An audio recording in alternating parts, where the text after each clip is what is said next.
Welcome back to Inside City Hall. I'm once again joined by the Republican candidate for mayor, Curtis Sliwa. And Curtis, you wanted to talk about Rikers Island. They've got fewer detainees than at almost any time in 30 years, but the violence has been rising. There are about 7,500 correction officers on any given day. Close to 2,000 have not been showing up for work. Why do you think we need to hire more? Well, I tell you what, having actually been the only candidate who's ever been housed on the Rock, that's right. In the 80s, when Ed Koch and the establishment were vilifying me, I was getting arrested on a regular basis, 76 times.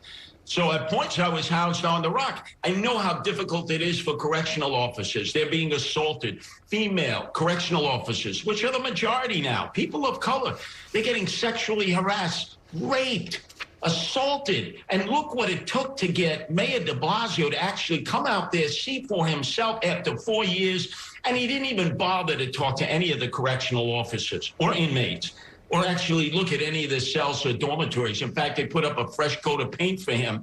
And meantime, I'm out there every week talking to the correctional officers who have no defenders. I feel like at times I'm the only one defending correctional officers who are being blamed by the inmate advocates when in reality, it's the toughest job in New York City now, bar none, being a correctional officer. And I understand their plight because I've seen it from both sides, both from the outside and the inside. Okay. Last on this topic, the city council has voted to close the island and replace it with borough-based facilities. The current mayor has supported that. Would you fight to reverse that decision? Oh, absolutely. Look, Errol, it's a matter also of money. Bill de Blasio will leave the city close to $6 billion in debt starting on January 2nd. We're not going to have the money to build any new community jails. My opponent says he's for community jails, Eric Adams, but he's not happy with the neighborhoods that have been chosen to house them. I've been on Rikers Island. You knock down some of the older buildings. You repurpose and rehab some of the newer buildings. You'll have more than enough room, and you take the emotionally disturbed inmates, these lost souls. I deal with these men and women in the streets when they're not being indicted or put behind bars for committing crimes. They're a danger to themselves and everyone else. We got to be compassionate. They need to be taken to mental health care facilities. You have Kirby Psychiatric on Randall's Island, a state facility. It's half empty. Creedmoor in northern Queens, it's half empty.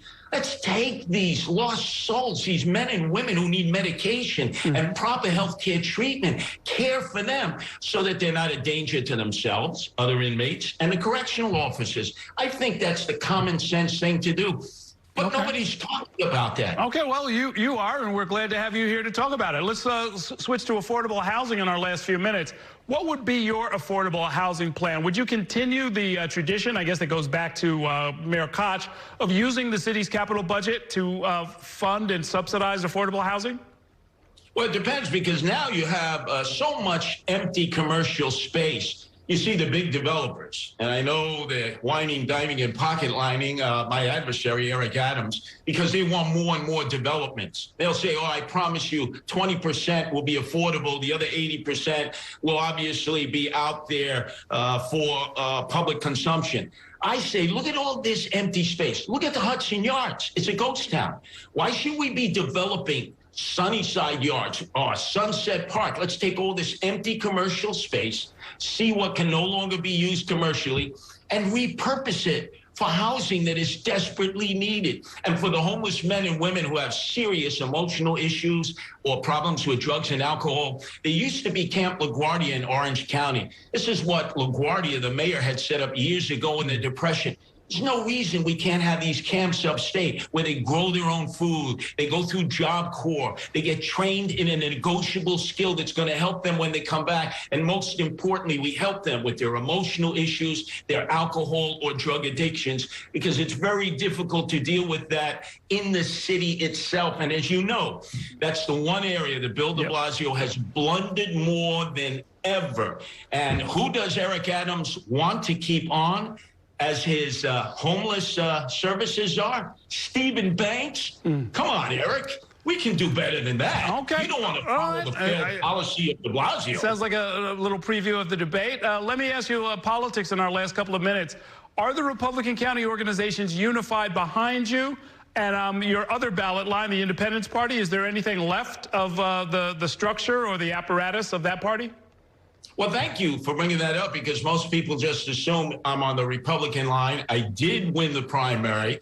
I have the support of the Republican Party and the chairman, Nick Langley, but I also have the support of many independents. As you know, Eric, I was the New York State chairman of the Reform Party for many years until Andrew Cuomo decided to go to war against the Working Families Party to wipe them out because they went with a different candidate for governor. And instead, he strengthened them. So now there are only two third parties: Conservatives, Working Families Party, Reform Party was wiped out, Independence Party, Green Party, Libertarian Party. I believe in more parties, more candidates, more free speech, not less. And I've been an independent all my life. So when you get an opportunity to vote for me on the independent line, you'll know it's not just the second line. It's primarily what I've been all my life politically. Okay. And before I let you go, this is for all your radio fans. Are you on leave from WABC Radio? Do you plan to resume broadcasting if this political race doesn't go your way? Absolutely, Errol. And you know what it'll be? Ask the mayor every Friday mid-morning. Just has been a tradition previously for mayors on WABC. And with Brian Laird, a great broadcaster. Remember, I worked at NYC for a few months, and I followed Brian Laird, who does an excellent job questioning the mayor each week. And I'm going to have an opportunity to sit with him upcoming, and I'm sure he's gonna question me thoroughly, like he always does. Curtis Sliwa, public radio host. The image makes me smile every time I think about it. Thank you for joining me, my friend. We'll see you on the campaign trail. I'll give my best to Hearst. I miss him. All right.